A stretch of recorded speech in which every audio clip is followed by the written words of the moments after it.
Hello and welcome to this segment of Harbour from Home. My name is Larry, and today I'll be talking a little bit about HMS Tecumseth and HMS Newash, the sister ships that were built at Chippewa after the War of 1812 in April of 1815. Now, it's a popular misconception that these two vessels did not see action. Now, while it is true they weren't in an all-out naval brawl with American warships, the two nonetheless were part of a period of tension that existed after the War of 1812 on the lower lakes, in particular Lake Erie. Now, part of that tension, of course, was caused by the British boarding American vessels, or at least stopping them to see where they were going and what they were up to. The British side was very concerned about deserters, British sailors who thought that by deserting and going to the United States, they would have a better pay and a better life. Now, the British wanted, obviously, to stop that practice because, of course, sailors were in much great demand, especially following the War of 1812, not only in Canada, but in Europe as well. Now, on the American side, of course, they are still feeling the tension from the War of 1812, simply because one of the reasons why they declared war in the first place was because of this practice of the British stopping American vessels and looking for deserters. So the Americans maintained this level of suspicion and tension following the war.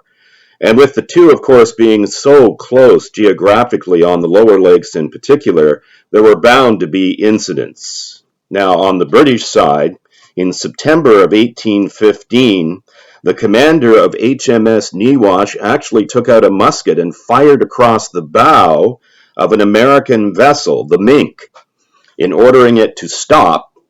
And thus the commander of the American vessel had to come about and launch his small boat and come over to the Newash in order to explain to the commander where he was going, what he was doing, and so on. So that was one incident. The second involves HMS Tecumseth. In the summer of 1816, she had stopped and boarded an American ship called the Union, looking for British sailors who had deserted. Now, Governor of Michigan, Lewis Cass, who himself was a veteran of the War of 1812, he was a high-ranking officer, colonel, I believe. He went on to become the governor of the Michigan Territory. He took real exception to this, as did most of the American public. And he went on to say that if this practice continued, from the tone and sentiment of this practice, I am confident it will terminate in blood.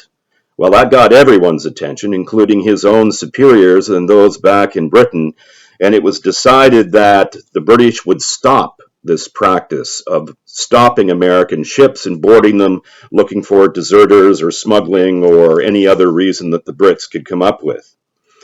And in fact, Lord Bathurst instructed officers of the British fleet to treat American ships strictly conformable to the relation of amity and friendship so happily subsisting between the two nations. Now, I don't in any way, shape, or form think that either the Americans or the British on either side of the lower lakes were feeling that sense of amity and friendship, but nonetheless, cooler heads prevailed, and fortunately there was not a second episode of the War of 1812. I'm Larry, and this has been Harbour from Home.